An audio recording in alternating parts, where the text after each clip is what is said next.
나무따사 바가와토 아라하토 삼마 삼부따사 나무따사 바가와토 아라하토 삼마 삼부따사. 세상에 존귀하신 님, 거룩하신 님, 올바로 원만히 깨달으신 님, 부처님께 예경하나이다. 입보살 행론 6의 25번 보겠습니다. 부처님께서 말씀하신 가르침은 다른 말로 우리 팔만대장경이라고 이렇게 말을 합니다. 그런데 부처님께서 말씀하신 모든 가르침이 다 기록된 건 사실은 아닙니다. 자세히 보게 되면 부처님께서 승부를 하시기 직전의 상황들을 말씀해 놓은 그런 부분도 있기도 하지만 깨달음을 이루시고 그 직후 몇 년 동안에 하신 말씀들, 그리고 또 중간쯤에서 부처님이 말씀하신 거, 그리고 인멸하시기 직전에 말씀하신 거, 주로 이렇게 그 부분들이 많이 집중적으로 전해지고 있습니다. 그런데 부처님께서 45년 동안 하신 말씀을 다 기록한다고 한다면, 다 기록했다고 한다면 아마 지금 우리 해인사에 모셔져 있는 팔만대장경의 한 서너 배는 더 넘을 걸로 생각할 수 있습니다. 그렇게 많은 말씀을 가르침을 주셨다 이렇게 생각할 수 있습니다. 그런데 지금은 이렇게 그 대장경으로 팔만대장경으로 우리에게 전해지고 있는 이 가르침만 봐도 그래서 우리가 부처님 가르침이 부족한 건 아니죠. 그래서 우리에게 절실히 부족한 것은 뭔가? 지금 현재 우리에게 부족한 것은 가르침 자체가 아니고 그 가르침을 우리가 공부를 하고 진지하게 수행을 하려고 하는 그 가르침대로 맑고 향기롭게 살려고 하는 그 수행, 이것이 필요하다라고 할 수 있습니다. 그래서 가르침이 부족해서 우리가 실천 못하는 게 아니고 부처님께서 말씀해 놓으신 이 가르침에 의지해서 우리가 그거를 믿고 의지하고 실천하고 생활하면서 우리들의 그 맑고 향기로운 삶을 이루어가는, 그렇게 하기 위한 실천하는 것도 수행하는 것, 이것이 필요하다라고 할 수가 있습니다. 그래서 특히 여러 번 말씀드렸습니다만은 이 입보살행론은 교리에 대한 설명서가 아닙니다. 입보살행론을 말씀하신 분이 누구라 했습니까? 산티데바라고 합니다. 산티데바라고 하는 스님이신데 한문으로는 고요할 적자, 산티, 평화롭다, 고요하다 하는 이런 의미입니다. 산티 이렇게 하게 되면 평화로움, 고요함 이런 의미를 가지고 있거든요. 그래서 내 마음이 편안하고 고요한 그 상태를 산티라고 이렇게 할 수 있습니다. 그래서 수행을 해서 내 마음 속에 번뇌가 다 끊어진, 없어지고 괴로움이 사라진 그 평온하고 고요한 그 지복의 상태, 그런 상태를 산스크리트로 말하면 산티라고 이렇게 할 수 있습니다. 그래서 고요할 적자로 번역을 합니다. 데바라고 하는 데바라고 하는 말은 천신을 말합니다. 천신들을 인도에서는 데바라고 이렇게 합니다. 산티데바, 그래서 한문으로는 고요할 적, 하늘천, 적천이라고 이렇게 번역을 합니다. 그런데 이 산티데바 보살은 우리가 산티데바 스님을 논사라고도 하고 경률론에 대해서, 논에 대해서 잘 아시고 이 보살행론도 말씀을 하시고 이렇게 하신 그런 분이기 때문에 논사라고 이렇게 하고요. 또 다른 얘기지만 선수행을 많이 하신 분을 우리는 선사라고 하죠. 또 경전을 잘 설명을 하고 법문을 하는 이런 스님들을 법사라고 하고 강사 또는 법사라고 이렇게 할 수 있습니다. 계율을 연구하고 깊이 연구하고 수행하는, 전문적으로 수행하고 연구하는 이런 분을 율사라고 이렇게 합니다. 계사라고 하게 되면 계를 우리에게 전해주고 가르쳐주고 전해주는 그런 스승을 계사라고 하면은, 또 계율에 대해서 전반적으로 깊이 수행하고 공부하는, 연구하는 그런 분들을 율사라고 이렇게 얘기하죠.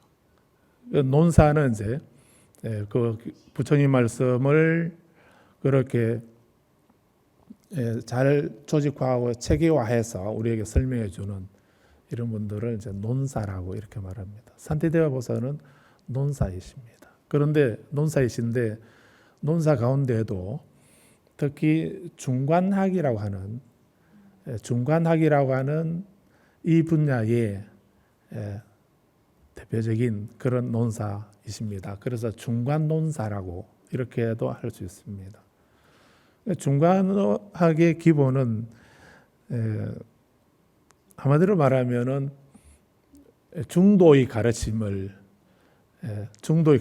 체계화하고 설명하는 이런 부분이다라고 할 수도 있겠는데, 핵심은 공성을 말합니다. 공성을 말하고, 그래서 정견, 공성을 깨닫는 정견 이렇게도 얘기도 하는데, 그래서 이 중간학에서는 모든 것은 일체, 모든 것은 모든 존재, 모든 것은 실체가 없다. 불변의 실체는 없다라고 하는 이런 의미에서 한문으로 무자성이라 이렇게 말한다 했습니다. 모든 것은 변하지 않는 실체는 따로 존재하지 않는다라고 하는 이런 입장입니다. 그래서 무자성을 말씀하는 이런 것이 무자성으로 공성의 지혜를 설파하고 그걸로서 부처님 가르침의 핵심을 드러내는 이런 것이 바로 중간학이라 이렇게 할 수 있습니다. 그래서 산티데바 보살은 그런 중간학의 논사였다는 겁니다. 그런데 지난 시간에도 말씀드렸지만 중간학을 잘못 이해하게 되면, 우리가 잘못 알게 되면 모든 것은 실체가 없고 자성이 없다, 불변의 실체가 없다라고 하는 이런 것을 잘못 이해하게 되면 염세주의나 허무주의에 빠질 수가 있다는 것입니다. 그래서 그것을 다른 말로는 공병이라 이렇게도 얘기를 합니다. 공병이라고 하는 이 공병은 암보다도 더 무서운 병이에요. 치료할 약이 없습니다. 그래서 가장 무서운 것이 공병입니다.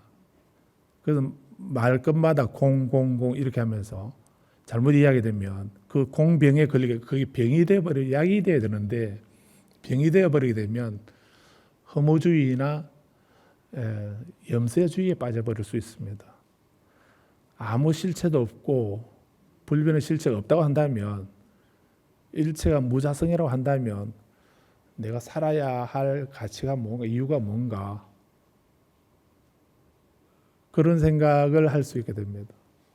그래서 살아가는 데 대해서 어떤 의미나 가치를 느끼지 못하는 그런 염세주의나 허무주의에 빠질 수 있게 되는 거예요.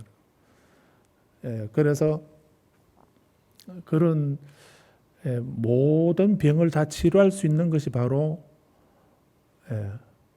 그게 중간의 가르침이고 공성의 가르침이고 무아의 가르침인데, 이거를 잘못 이해하게 되면은 그렇게 극단적으로 염세주의나 허무주의에 빠질 수 있게 되는 이런 문제가 있습니다. 그래서 산티데와 보살은 모든 것이 일체의 실체가 없다고 한다면 그 바탕에서 그 공성의 지혜를 바탕으로 나는 이제 보시는 어떻게 해야 하는가, 지혜는 어떻게 해야 되고 인욕과 정진은 어떻게 하고 선정과 지혜는 어떻게 닦아야 하는가. 달리 금강경에서 하시는 말씀으로 표현하면은 수보리 존자가 부처님께 질문하기를 발 안욕 따라 삼락 삼보리 심자 보리심을 일으킨 사람은 응운하주 어떻게 살아야 합니까? 운하항복 기심 어떻게 그 마음을 다스려야 합니까? 이렇게 질문을 했죠. 그래서 산티데와 보살도 이 공성을 바탕으로 하는 공성의 입장에서 내가 어떻게 살아야 되고 모든 것이 실체가 없는 바탕에서 실체가 없다고 하는 이 지혜를 가지고 나는 어떻게 살아야 하는가, 어떻게 내 마음을 함구받아야 하는가 하는 그걸 고민한 겁니다.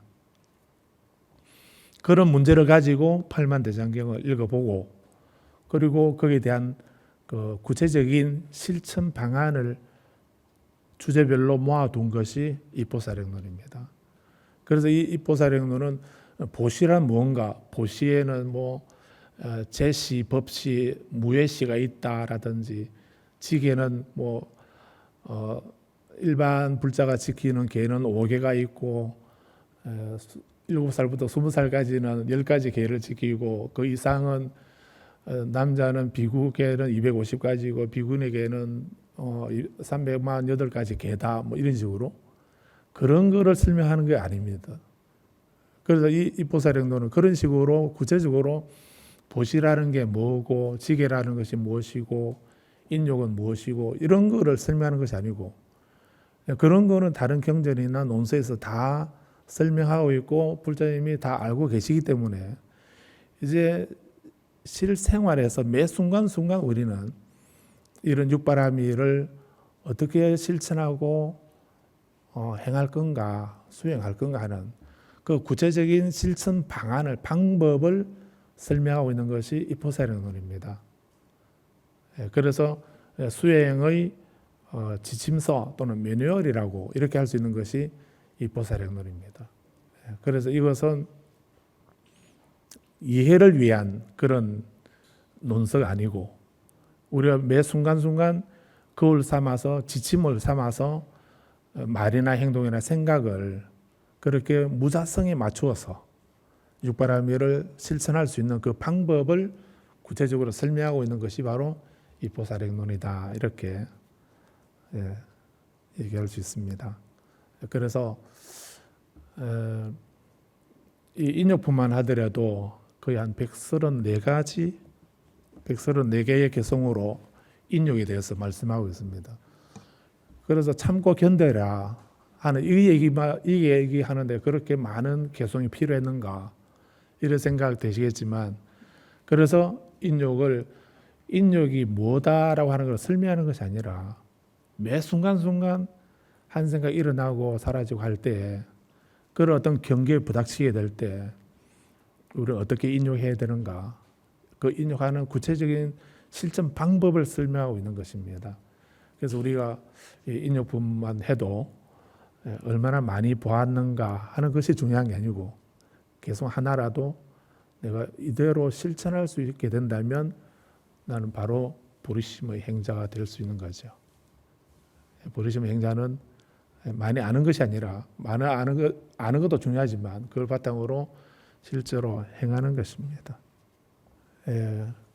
그래서 오늘 볼 내용이 25번 개성을 보면은 모든 범죄와 여러 종류의 악행들도 모두 조건 때문에 일어나는 것이고 아무 원인 없이 일어나는 것은 없다네 라고 했습니다. 그 위에 24번째 개성 보면 우리가 화를 내겠다고 생각하기 때문에 사람들이 화를 내게 되는 것이 아니다. 나 지금부터 화 좀 내야지. 이렇게 해서 화나는 게 아니라는 얘기입니다. 그래서 화를 내겠다고 생각하기 때문에 사람들이 화를 내게 되는 것이 아니듯이 화도 자기가 일어나야 되겠다라고 생각하기 때문에 일어나는 것이 아니다 라고 했습니다. 그러면 화는 어떻게 해서 일어난다는 것입니까? 어떤 조건에 의해서 일어난다는 얘기입니다. 그래서 모든 범죄와 여러 종류의 악행들도 모두 조건 때문에 일어나는 것이고 아무 원인 없이 일어나는 것은 없다. 기억하셔야 될 것이 모든 범죄라든지 여러 종류의 악행들, 몸으로 짓는 악행의 세 가지, 또 말로서 짓는 악행이 네 가지죠. 마음으로 짓는 악행이 크게 보면 세 가지, 모두 합하면은 10가지, 10악업이라고 이렇게 말하죠. 그래서 여러 종류의 악행이라는 말을 그렇게 이해하시면 되겠습니다. 우리가 몸으로 짓는 악행이든 마음으로 짓는 악행이든 또 말로서 언어로서 짓는 악행이든 그런 모든 악행들도 모두 조건 때문에 일어나는 것이다. 어떤 악행이 일어나더라도 어떤 일이라도 그래서 모든 일들은 아까 무자성이라 이랬습니다. 자성이 없다라고 하는 말. 불변의 고정 불변의 자성이 없다는 것입니다. 악행이든 악업도 그렇고 선업도 그렇고 모든 일들이 그 일로서 그 존재로서 실체가 있어서 늘 존재하는, 그래서 자성이라고 말하고 자성이라고 이렇게 말하는데 브라크리티라고 이렇게 얘기를, 자성은 원질 또는 자성 이렇게 해서 브라크리티 이렇게 말하는데, 근데 이 자성을 또 다른 말로는 이 조기경전에서는 나라고 아트만이라고 이렇게 얘기를 하죠. 그래서 이 아트만 또는 자성이라고 하는 것은, 아트만이라고 하는 말을 인도말로 아트만이라고 하는 것을 우리는 한문으로는 나아자를 써서 아라고 이렇게 번역을 하죠. 그 아자는 뜻은 나라는 뜻이라서 나아자라고 이렇게 우리 알고 계십니다. 그래서 나라든지 아라고 하는 것, 그것을 인도말로는 아트만이라 이렇게 말하는 것입니다. 그럼 나라는 것이 뭔가? 나라고 하는 것,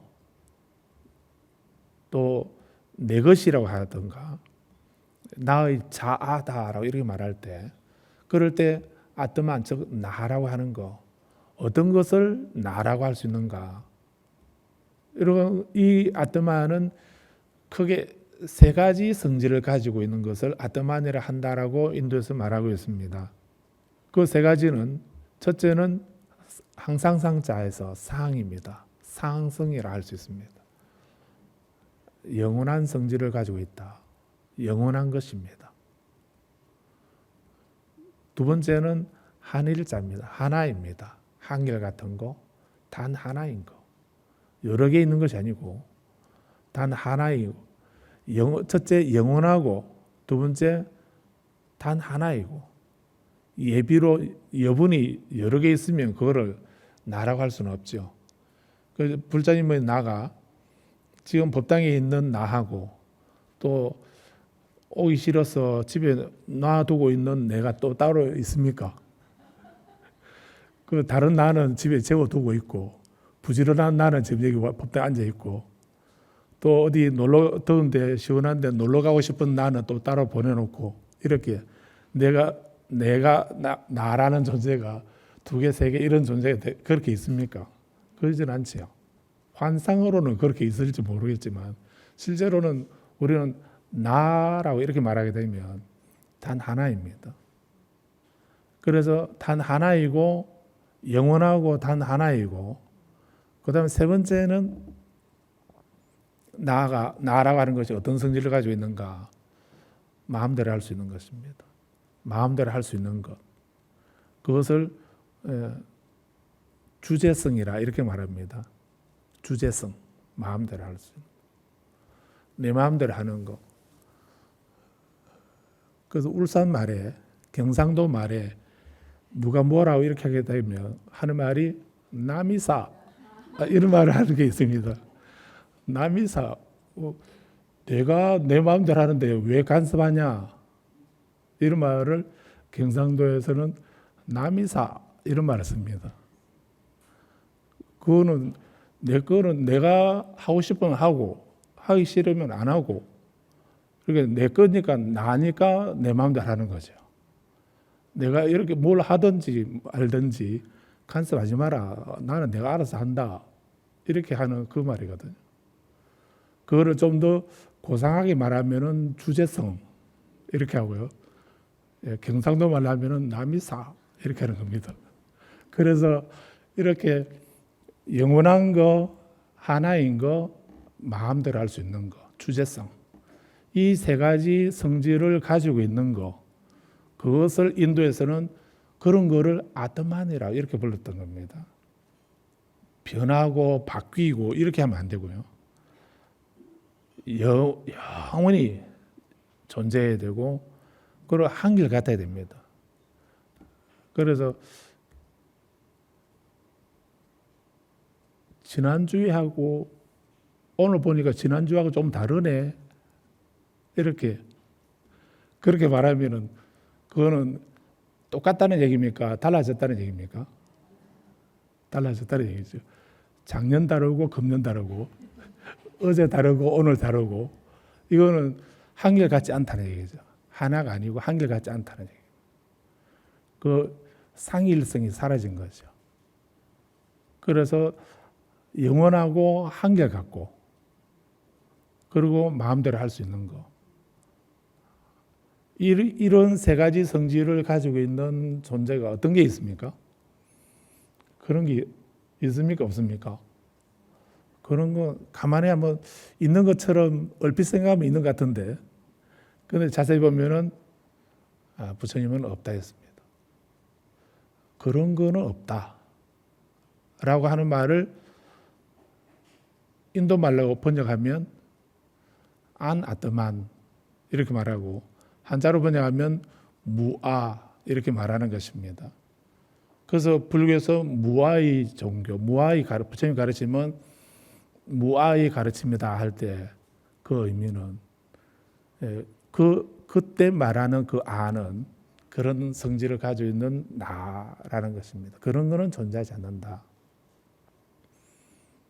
변하지 않고 바뀌지 않고 영원히 그 성질을 가지고 있고, 영원하고 한결같고, 변하거나 바뀌는 것이 아니고 한결같고, 그리고 마음대로 할 수 있는 이런 성질을 가지고 있는 그런 존재는 없다는 그런 의미에서 무아라는 말입니다.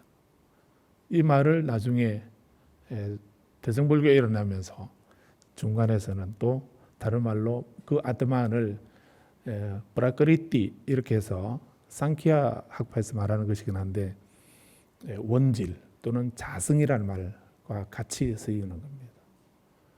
그 원질이라든지 자승이라든지 아트만이라든지 하는 이런 그런 불변의 실체, 그런 거는 존재하지 않는다라고 가르치는 종교가 불교이고, 불교 이외의 다른 종교는 그런 게 있다 합니까? 없다 합니까? 당연히 있다죠. 그런 게 있다고. 이름은 여러 가지로 붙일 수가 있습니다. 이름은 뭐 달리 부를 수가 있겠는데, 그걸 브라만이라든지 아트만이라든지 브라크리티 자성이라든지 뭐 진짜 나라고 하든지 여러 이름으로 갖다 붙일 수 있겠는데, 그런 무언가 영원하고 불변의, 변하지 않는, 그리고 마음대로 할 수 있는 어떤 절대적이고 근원적이고 뭐 그런 어떤 뭐라 할 말을 하나로 말씀하기는 그런데, 그런 성질을 가지고 있는 것이 존재한다라고 먼저 인정하는 것이 일반적인 종교의 기본입니다. 그런데 불교는, 부처님은 누가 뭐라 하더라도 그런 성질을 가지고 있는 것은 존재하지 않는다는 것입니다. 그러면 우리에게 일어나는 모든 여러 종류의 악행들뿐만 아니라 모든 일들은 그럼 어떻게 생기는 겁니까? 그 어떻게 있다는 것입니까? 모든 존재들은 다른 쪽에서는 그것이 영원하고 한결같고 그리고 마음대로 할 수 있는 뭐 그런 성질을 가지고 있는 근원적인 어떤 모습이라든지 또는 그 자성이라든지 본질이라든지 원질이라든지 이런 말을 붙이고 있긴 한데, 근데 불교는 그런 건 없다고 했지 않습니까? 그런 존재는 없다라고 이렇게 했는데, 우리가 여러 가지 우리 눈에 보이는 세계가 있고 귀에 들리는 세계가 있고, 이렇게 안이비설신이로 우리가 받아들이는 그런 모든 대상들까지 다 포함해서 그거를 일체 또는 제법이라 이런 말하는데, 그런 제법은 어떤 성질을 가지고 있다는 것입니까? 그러면 불교는 어떤 성질을 가지고 있다고 얘기하는 겁니까? 다른 모든 종교들은 그런 것에 브라만이라든지 아트만이라든지 브라크리티라고 하든지 뭐 여러 가지 다른 이름을, 어떤 절대적인 또 초월적인 이런 이름을 붙여서 말할 수가 있습니다. 그런데 부처님은, 불교는 그걸 인정하지 않습니다. 그러면 우리 눈에 보이고 귀에 들리는 모든 존재들, 그런 대상들은 어떻다는 것입니까? 어떤 성질을 가지고 있다고 불교는 보는 겁니까? 무상하다는 얘기죠. 무상하기 때문에 괴로운 것이고, 그거는 실체가 없는 것이다, 무하다라고. 그래서 무상고 무하, 이것이 제법의 속성이라는 성질이고, 모든 존재, 모든 현상들의 속성이고 성질이라는 것입니다. 그걸 보라는 것입니다. 그래서 오늘 우리가 볼 부분은 이런 모든 악행들뿐만 아니라 선행까지 포함해서 모든 일들은 어떻다는 것입니까?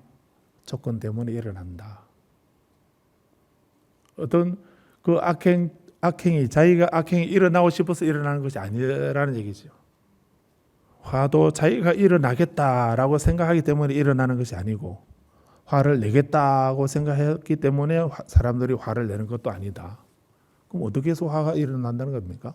화는 화뿐만 아니라 모든 일들은, 좋은 일도 그렇고 나쁜 일도 그렇고 모든 일들은 조건 발생이라는 것입니다.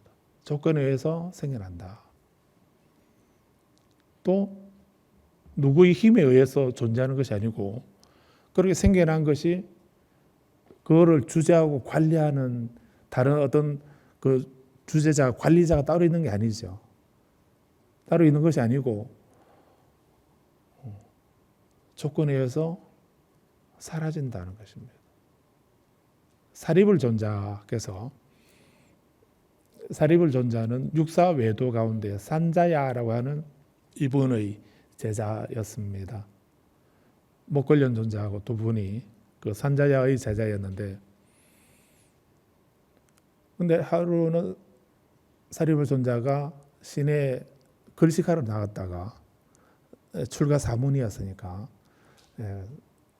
글씨하러 갔다가 앞에 수행자 한 사람이 걸어가고 있는데, 근데 그 수행자, 그 사문은, 그 출가자는 본인도 출가자고 사문이지만 지금까지 본 적이 없는, 그렇게 단정하고 위험 있고 기품 있어 보이는 걸음걸이라든지 그 몸에서 풍겨나오는 어떤 기운이라든지 이런 모습들이 밥을 얻으러 다니는, 똑같이 글씨가러 다니는 그런 모습인데, 그렇다고 해서 뭐 명품 옷을 가사를 입은 것도 아니고 뭐 따로 꾸민 건 없는데, 사리불 존자가 똑같은 모습인데, 그런데 그 기품이 달라 보이는, 저분은 누굴까? 바로 한눈에 들어왔던 겁니다. 그래서 그 수행자가 이제 글씨가러 왔으니까 글씨가는 걸 방해를 안 하려고 뒤에서 가면 멀찍하니 이렇게 지켜보고 있으면서 글씨 끝나기를 기다렸습니다. 끝나고 난 뒤에 가까이 가서 묻습니다. 당신은 누구십니까? 당신은 어떤 분의 제자입니까? 이렇게 묻습니다. 그러니까 나는 아사지라고 합니다. 나의 스승은 석가모니 부처님이십니다. 이렇게 얘기를 합니다. 나는 그분의 제자입니다. 그럼 사리불 존자가 깜짝 놀랍니다. 부처님이라고? 부처님이란 말은 무슨 말입니까?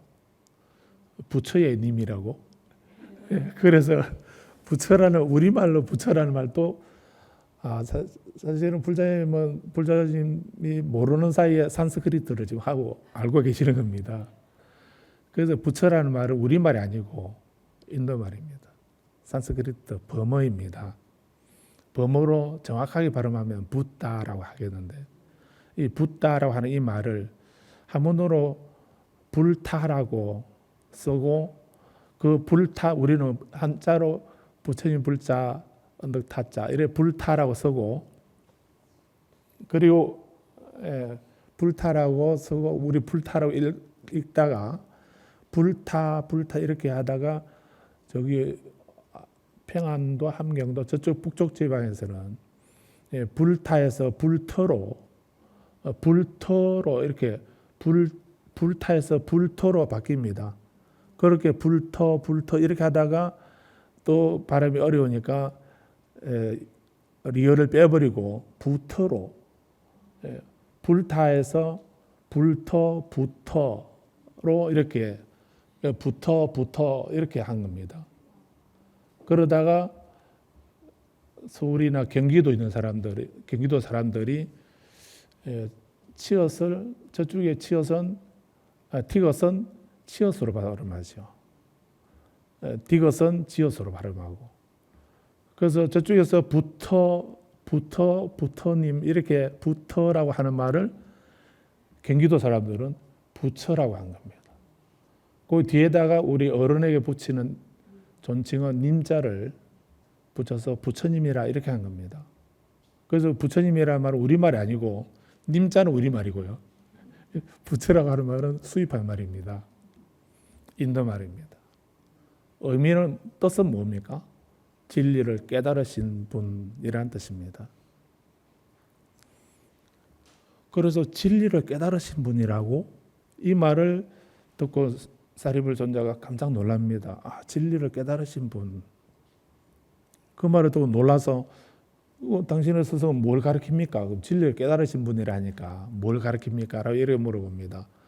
그러니까 우리 스승은 나는 그분의 제자가 된 지 얼마 되지 않아서 그분의 가르침을 다 이해하고 있지는 못합니다. 그런데 우리 스승은 늘 이런 말씀을 하십니다.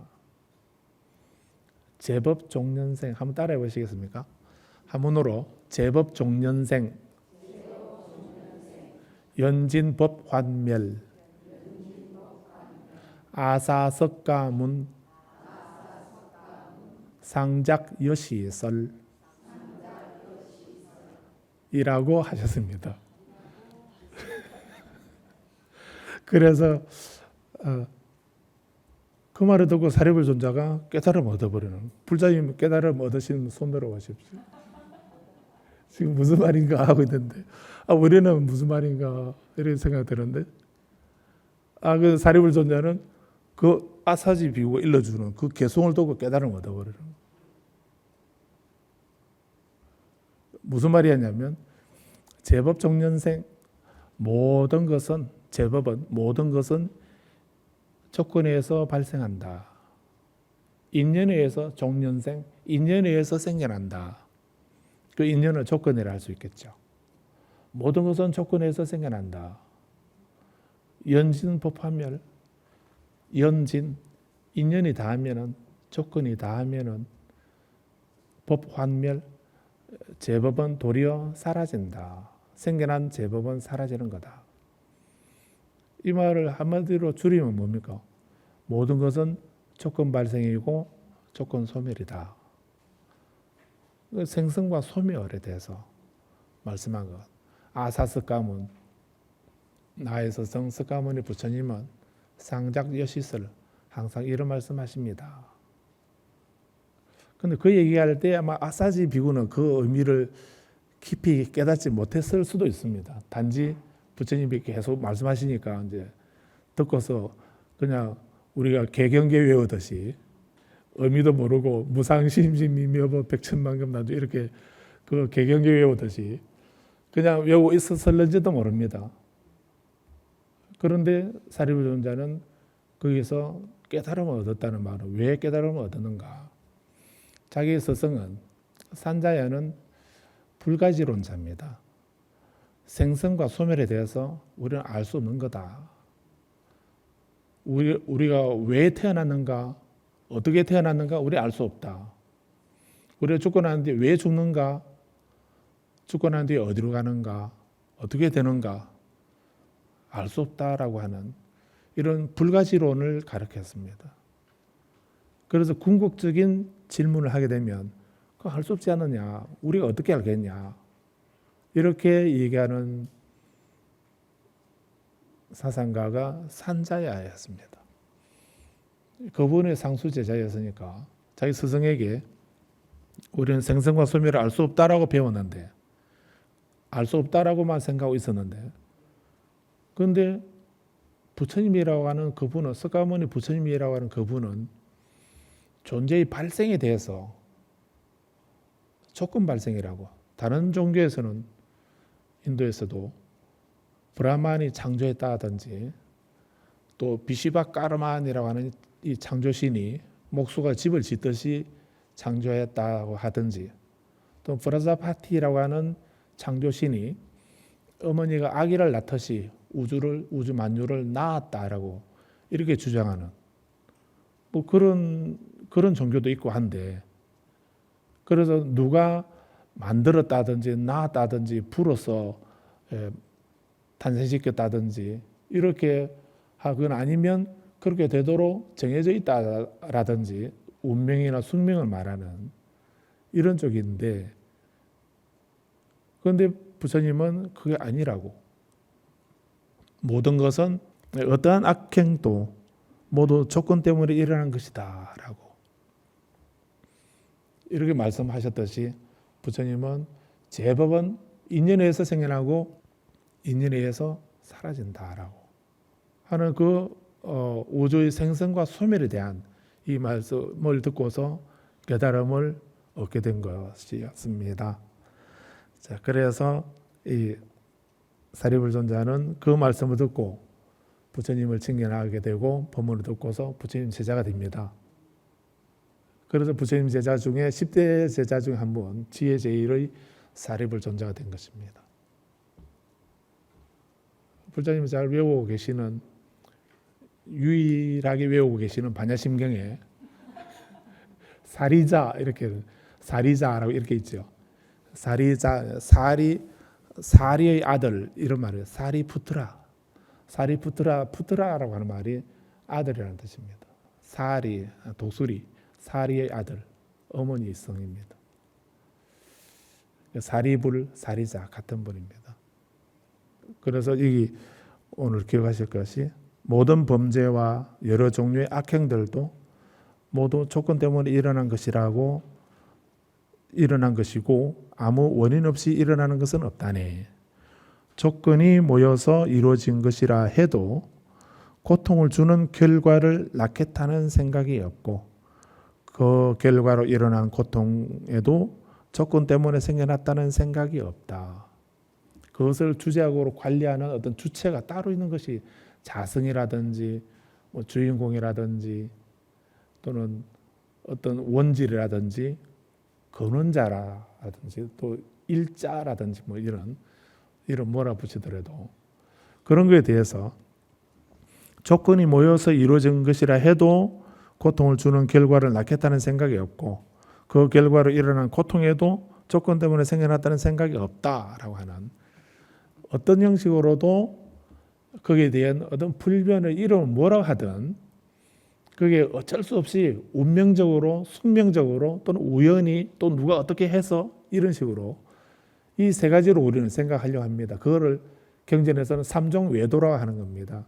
우리는 모든 일들을, 어떤 일이라도 이것을 생기게 만든 어떤 주체자가 따로 있다라고, 어떤 절대자나 어떤 그런 게 따로 있다라고 생각하거나, 운명이나 숙명으로 그렇게 되도록 정해졌다라고 이렇게 하거나, 아니면 원인 없이 우연히 생겨났다고 하거나, 이 세 가지 중에 하나 우리는 가지고 있거든요. 그래서 우리는 이렇게 조건이 모여서 이루어진 것이라 해도 고통을 주는 결과를 낳겠다는 생각이 없고 그 결과로 일어난 고통에도 조건 때문에 생겼다는 생각이 없다라고 이렇게 산티대오보살은 말씀하고 있는데 이 입장이 불교 입장이죠. 불교 입장이 이러한데 다른 데서는 우리는 그렇게 생각 안 하고 뭔가 있어서 그래서 나쁜 일이 생기면 왜 생겼다고 생각합니까? 살이 끼어서 또 뭐 아니면 누가 뭐 저주를 해서 뭐 이렇게 해서 그런 일이 나쁜 일이 생겼다 이렇게 해서 살풀이 하려고 생각하지 달리 그 본질을 우리는 잘못 알고 있기 때문에 그렇게 생각하는 것입니다. 이번 시간에 기억하실 것은 모든 것은 조건에 의해서 일어난 것이다 라고 하는 이 말씀을 기억하시기 바랍니다. 여기까지 하겠습니다. 합장하시고 따라서 하십시오. 부처님 가르침대로 실천하는 수행으로 존귀하신 부처님께 예경하나이다. 부처님 가르침대로 실천하는 수행으로 고귀한 담마에 예경하나이다. 부처님 가르침대로 실천하는 수행으로 수승한 성가에 예경하나이다. 입보사력론을 공부한 공덕으로 모든 번뇌에서 벗어나기를 기원하나이다.